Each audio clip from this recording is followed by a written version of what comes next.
Hi, folks. Good morning. Thank you for coming this early.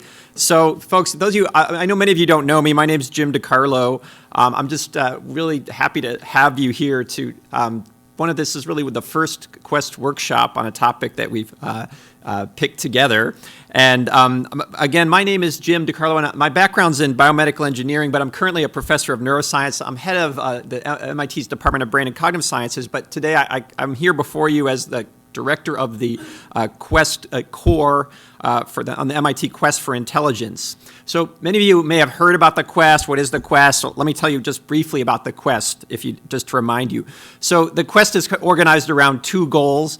One is, can we reverse engineer human intelligence to create the next generation of AI algorithms, or at least draw inspiration from human intelligence? And the second goal is, can we deploy our current and expanding understanding of intelligence, that is today's AI technologies, to the benefit of society?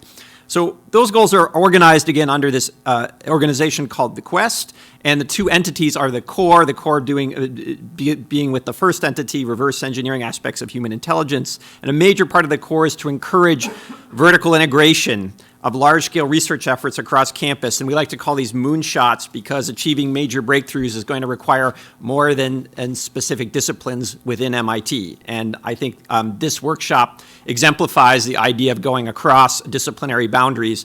We have speakers from Brain and Cognitive Sciences, Electrical Engineering, Computer Sciences, Lincoln Labs, and others. So both scientists and engineers who are thinking not just about what hardware looks like today, but what hardware will look like 10 years out.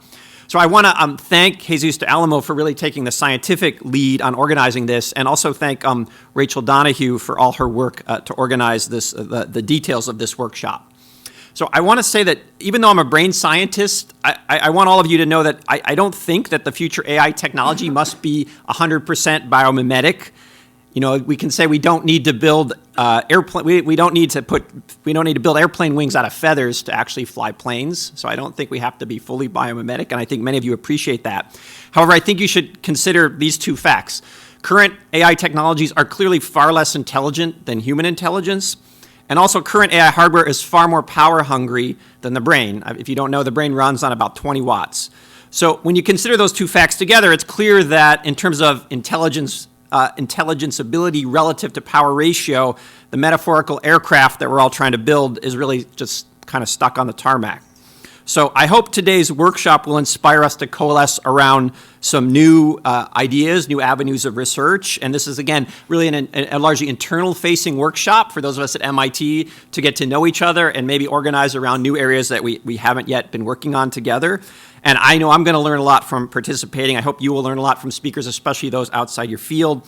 And soon, this is maybe a practical detail for many of you, we'll be announcing an RFP for funding available through a gift from SenseTime. So some of you may have already received a bit of funding from the first year of awards. And as we enter into a second year of awards, I encourage you to maybe either revise your RFI or RFPs that you already have submitted to the Quest, or send in new ones, because we're seeking to fund moonshot research teams that will again try to make the next advances.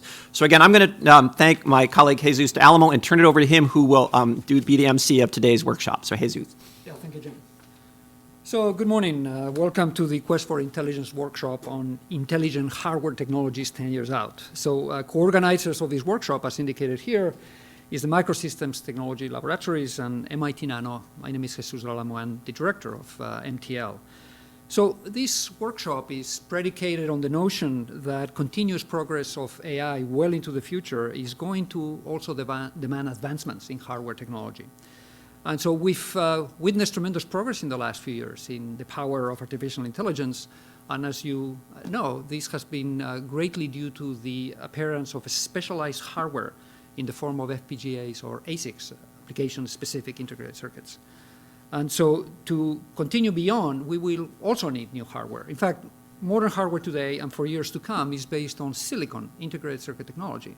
And as you know, this technology is saturating, is Moore's law. There's a lot of concern about how much more there is left on it. So if we want to be ready with new technology 10 years from now or so, we need to start working on it now. And this is particularly the case on the edge, where there are, I think it was just mentioned by Jim, very severe energy constraints. We need extremely energy efficient hardware technology. And in that sense, CMOS has limits in what it can do. So this new technology that we need is most likely going to be based on new materials that run on new physical principles, new devices, new circuits, new architectures, and new algorithms. And so this workshop is about exploring the contours of future AI hardware about 10 years from now. Now, today is mostly about hardware, but we are in full understanding that progress has to take place jointly with innovations in architectures and algorithms. And this, in fact, plays very well to the strengths of MIT, where we have significant expertise across the full abstraction stack. Now, some of you might be asking, why 10 years? How did we choose that number? Well, those of us working in micro and nanotechnologies know that it takes about 10 years to get a new technology to reach the marketplace. There's a lot of work that needs to be done in manufacturability, reliability, et cetera, and it really takes that long to get something out there that impacts the world. And so that is, if we want to be ready by the time that Moore's law has significantly slowed down, we really need to start working on it now. So this workshop today has many distinguished speakers working at different levels of abstraction, and I think this will be very interesting. Thank you all for coming. I hope you enjoyed.